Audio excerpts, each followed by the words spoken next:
With these changes, Disco Nunu may finally be out of the meta. Hello Summoners and welcome back to another ProGuides video. Today we're going to be talking about Riot's update to their behavioral systems. Everyone's seen it, 1 or 2 or 4 toxic teammates that can completely ruin a game. Not just from misplaying, nor just from seeing a play happening. No, I'm talking about the players that for one reason or another began ruining a game entirely on their own, either by soft insing, trolling, AFKing, or outright running it down. So what's wrong with the current system and how are they going to fix it? We're here to discuss all of it.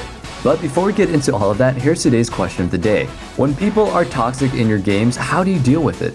Personally, I try to de-escalate the situation by telling them that it's gonna be okay, we just need to look for the X win condition. But if that doesn't work, I just mute them and hope that they communicate with pings.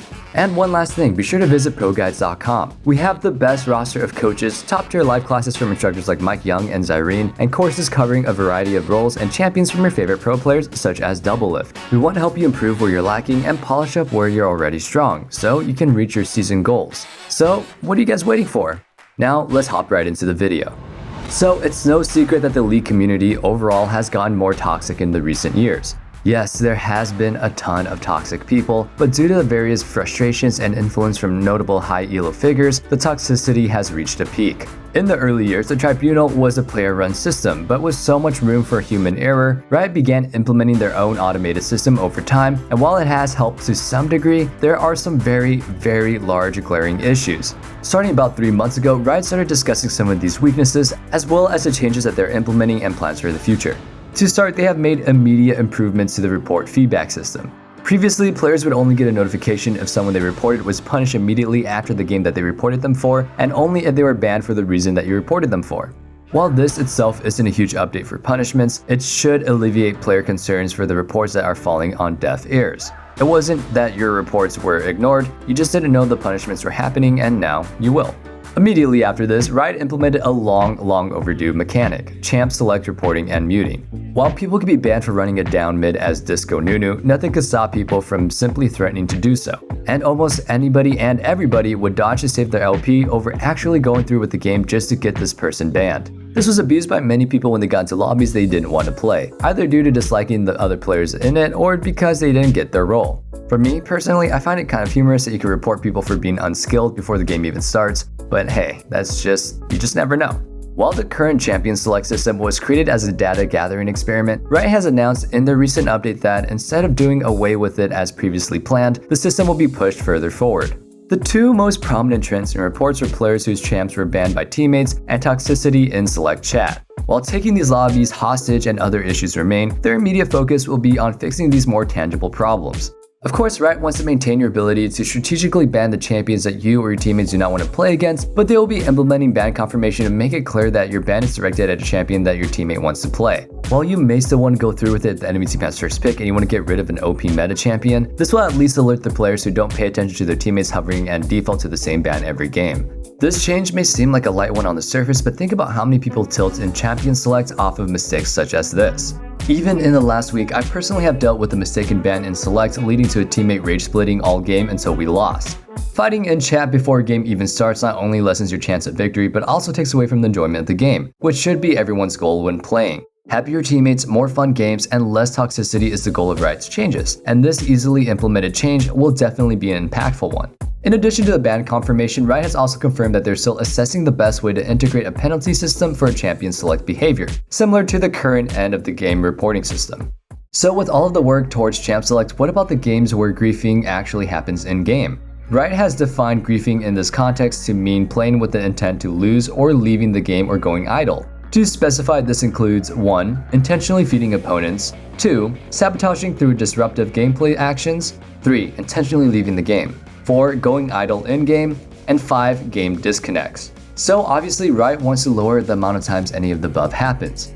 That pretty much should have been a given. However, what's really nice is that they're even going a bit further. Not only are they trying to lessen occurrences themselves, but they're trying to implement ways to lessen the impact that you feel when someone completely out of your control ruins the game for you. So how does this get started? Well, like I said before, detecting an outright insert was something that Riot has pretty much figured out. If someone goes 0 and 20 with Moby Boots on Nunu, they are probably running it. and the system would probably give them their time out. This leap forward in controlling toxic behavior required a little bit more of a hands-on approach. To bring things closer to where they need to be, Riot has both manually reviewed VODs and run verification exercises to determine how good their new system is working.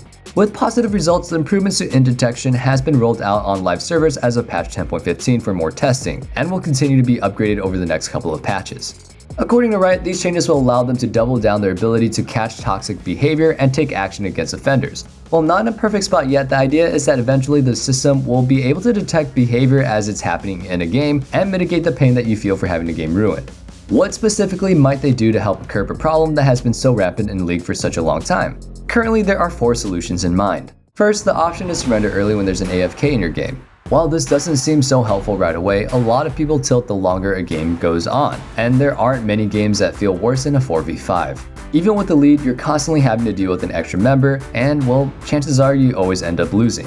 So the option to save yourself from a tilting experience and then get on to a more fun game is quite nice, and I really appreciate this one personally. Second, LP mitigation for both AFKers and people inting in your ranked games. This is huge, and is something I personally have wanted for League in a long time. While there aren't many specifics to this yet, it probably won't be a full-blown loss forgiven. We can probably expect half LP loss or something along those lines, or maybe the people that AFK were in lose more LP. Third, stricter queue lockouts for DC or AFK offenders. This punishment should serve to deter players who would rage quit their games. The logic here is that you spend more time waiting to queue again than you would have spent just playing the game out in the first place. This is completely fair, and if you aren't already committed to a game, win or loss, you shouldn't be queuing up in the first place. Your other teammates are here to play, so you should be too. Lastly, there will be some pre-queue warnings implemented that will let you know if you've been disrupting recent games, which is kind of nice because you might be an offender without knowing it. Similar to Champ Select report options, these 4 features should be rolled out in the coming months for testing on live servers, with Riot confirming that at least one would for sure be out to experiment with in the next month. And that about covers everything for our recap of Riot's behavioral system update. Hopefully, these changes go a long way to expelling the toxicity and restoring player enjoyment in League of Legends. And remember to let us know how you guys deal with toxicity in your game and what do you guys think about these changes. We love seeing what you guys have to say, and we can't wait to have you guys back for our next video. But for now, I'll see you guys on the Rift and in the comment section down below. Again, my name has been Nathan Ing. It's been an absolute pleasure. Follow me on Instagram or on TikTok at Nathan_ing if TikTok doesn't end up getting banned. And I hope you guys have a wonderful, safe, and healthy day. Peace.